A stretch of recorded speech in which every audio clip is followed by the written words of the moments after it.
Rev up your engines!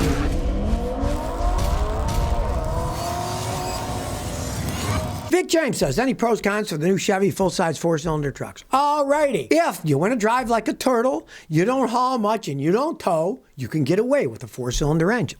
But if you're going to put a lot of weight in the bed, you're going to pull heavy things, it's going to burn that engine out, and you're still going to get horrible gas mileage. I've seen trucks that got 17 miles a gallon, empty. And then they got a big trailer and they're pulling, say, another truck. Maybe they bought a truck out in the country in a field. They didn't get 17 miles a gallon. They got 5-6 miles a gallon then. So you're going to get crap gas mileage no matter what. They aren't made for pulling and towing. If you just want to tootle around, they got 300-something horsepower. Theoretically, they'll run. But don't expect to pull and tow a lot and get decent gas mileage and have the engine last that long. It will wear out faster being turbocharged than only having four cylinders. Jacob Sandoval says, what do you think of Volkswagen cars? Not much these days. Now, if you live in Europe, you get the ones that are made in Deutschland in Germany, right? And they are better made. The ones here are made in Mexico, made all over the place. Cheaply made. The parts are really expensive here in the United States. Now, the rest of the world, people buy a lot of Volkswagens. They got mechanics that know how to work on them. The junkyards are full of wrecked ones where you can get cheap used parts for it.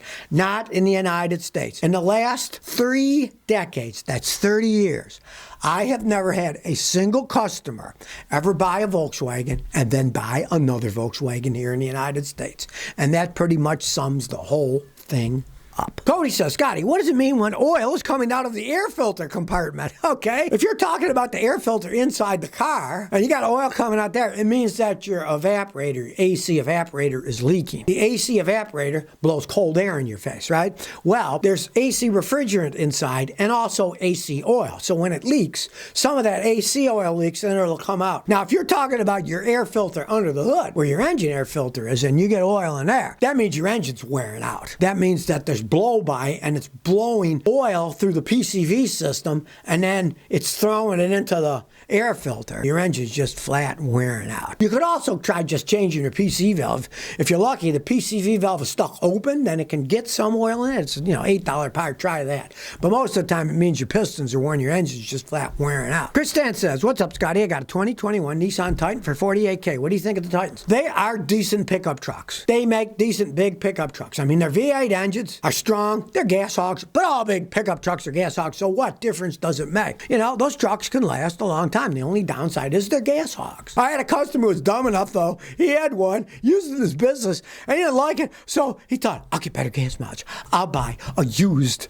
Chevy diesel pickup truck. Oh, that thing fell apart in less than a year. What a piece of junk that was. He should have just lived with the crappy gas mileage instead of wasted all his money on a Chevy diesel truck that fell apart in 30, 40,000 miles. You can buy a Chevy diesel truck new, but don't buy one used, because when they're high mileage, they fall apart and cost a fortune to repair. Hardly anybody knows how to work on them either. Cheeseball says, 85 pickup truck, the alternator light stays on start up until I rev up the engine. Why? First check the fan belt. If it's loose, that'll do it. Put a new fan belt on. If that's not it, test the alternator. Generally means your alternator's going out. If it's only red when you're idling and when you take off and you're driving all the time, it's not. You can still drive it that way. I had a customer, I told him he had an old Toyota pickup. I said, he says, what's wrong? I said, well, your alternator's weak. But the light stays off on the highway and it still starts. I said, go ahead, drive it. 2 years later, he was still driving and it still ran. So what the heck? If it stays on all the time, then you got to fix it sooner or it'll stop running. But if it goes off when you're driving, it's charging when you're driving. I mean, I've had people live years that way. They were still running down the road. Cameron Dent says, I got no one Honda Accord at Hydrolock. Please help me. Okay. Well, let's hope it really wasn't Hydrolock, because here's what happened with Hydrolock. Your pistons go up and down, right? They go up to expel the exhaust gas, then they come down and they suck a mixture of air and fuel, and then they move up in the air to compress the air and fuel, then the spark ignites it and they go down again. If you actually hydrolock, what happens is when they're going down, they suck water in. Then when they go up, water doesn't compress. Well, actually, water compresses a tiny bit. I don't know, 2% out of 100% doesn't mean squat. So when the piston's going up and the water's there and it only goes 2% compression and the rest it can't, the piston's still got to go up because the engine's moving. So what happens is the piston rod, the solid steel that the piston rod's on, bends. because it bends down because there's nowhere to go. The pressure bends it. Then your engine's shot, and you'll have to rebuild the entire engine. Most people would just go with another engine. They'll just give up if it actually did bend it. Any mechanic can find out just by getting a borescope, cranking the engine over, and they can say, yep, that piston doesn't go up high anymore. The piston rods are bent, so, that's the end of it. Let's hope it was something else and it really wasn't hydraulic, because if it was, you can say goodbye engine. Arthur says, good afternoon, Scotty. What's your opinion on Mitsubishi cars, mostly crossovers? All right, I'm not a Mitsubishi fan. That's not a big business for Mitsubishi. It's Mitsubishi Heavy Industries. They make all kinds of stuff. Billion dollar company. Cars is kind of a sideline for them. And if you buy a new one, they're okay, but they don't hold up like Toyotas and Hondas. I'll get somebody with a crossover Mitsubishi, and I have 140. He'll start burning oil. The transmission will go out. And the Toyotas and Hondas, they're just starting to get their breath then. They might go another 200,000-300,000 miles. Now, if you're the type of person that you like the way they ride, and you're going to buy a brand new one, and you're happy with getting 120, 130K out of a car, it's your money. Do whatever you want, but they won't last as long as Toyotas and Hondas. And the way that it's gone, they aren't that much cheaper anymore either. It used to be you could get the Mitsubishis, you could get the Kias, $5,000, $6,000, $8,000, $10,000 less than the Toyotas and Hondas, but they raised their prices too. And now you don't save that much money, so it's really not worth doing. Keenan Scott says, I got an 03 Tacoma, the rear main seal leaks. Is it worth changing? All right, you got to pull either the engine or the transmission out to get to the rear main engine seal. The transmission's the easier one, but it's still a giant job. Transmission shops pull them all the time. So what you might do is find a transmission shop and say, what will you charge me to pull the tranny, put on a rear main seal, and while you're there, you might as well put a front main seal on a tranny, as long as they got it apart, and see what they charge. But before you do that, get some AT205 reseal. You can get it at Amazon. They got it back in stock again. Take a pint out of the engine oil and put a pint of that in and drive it. Sometimes that will rejuvenate that rear seal and it won't leak at all. I've fixed many cars that way. And the bottle's going to cost you $15-16. Try that first. It often works. And then what you would do is every time you change your engine oil, you'd put a bottle of that stuff in to keep it from leaking in the future. Because when you change your oil, out goes the fluid too. ABMS says, Scotty, is it possible to change out the navigation touchscreen from my 2010 Lexus ES350 for a more modern touchscreen with Apple CarPlay? Not unless you know some computer genius. Let me tell you, I've been trying to get an Android that'll work on my wife's ES300 Lexus. I can't find any. I've gone through 8 of them and I gave up. None of them will hook up to the speaker system. You'd have to hand wire the whole thing. Now, if you find some computer guy, they can generally do anything if they're willing to go in there, hand solder wires to make all the speakers work right. But I mean, it's going to be a raw pain in the butt. If I were you, I'd just leave what's in it. If you got a touch screen now, don't rock the boat. Try to put a modern one in. There's so many different things, computer modules, wiring, what kind of speakers they have, how many speakers they have. I don't advise even trying. Matt B says, Scotty, what can I do to prevent death wobble in my solid front axle Jeep?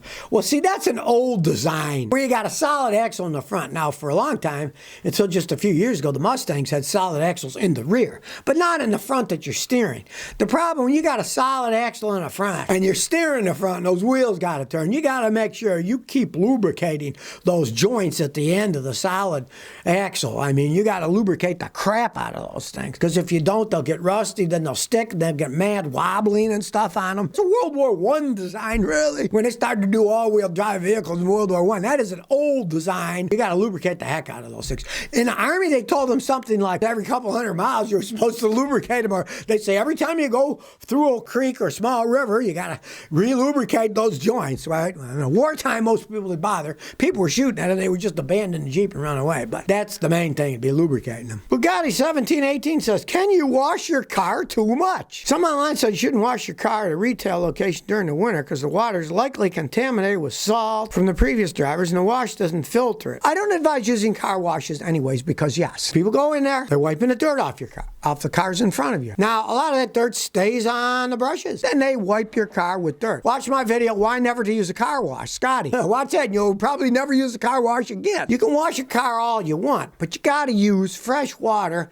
and clean things. That's why if you go to one of those self-car washes where all you get is a spray wand and stuff, yeah, spray it to your heart's content. Spraying it hurts nothing. Let's say there's a volcanic eruption near you. We used to get them in Houston. Pumice would come in the air and land on Houston from Mexico. Don't ever wipe that stuff. It'll scratch your paint, but you can rinse it off. Pressure washers, and you'd rinse off all the pumice. Then later you'd wash it, rinse it, and away you go. But you never want to touch it and wipe it. And you never want your car touched by dirty rags, dirty washing machines that spin, that have dirt on them, and will scratch your paint. They're called micro scratches. But cleaning it by hand, no. You just want to make sure that what you're cleaning with is clean. Then you rinse it off, put it back in the soap. You want to use 2 buckets. You want to use one bucket that's got your nice soap car wash, and the other one that's just water, so you can rinse it off in the water, then put it in the soap. And I use those sheepskin ones, the wool mitts. And the wool mitts are great for cleaning cars because they don't scratch. The Woo-Master says, Greenworks or Ego electric lawnmower? Well, you know, it's funny. In Houston, I had a Greenworks lawnmower. It worked perfectly fine. I also had a very tiny yard. It would be kind of useless property we got out in the country. It's 64 acres. It would take you forever to mow the lawn, and you'd need an awful long extension cord. And if you had one that had a battery charge, you wouldn't be able to do the 64 acres on a charge, that's for sure. But from my experience, you got a long extension cord in a small yard. The Greenworks ones are pretty good. I abandoned mine in Houston. So if you never want to miss another one of my new car repair videos, remember to ring that bell.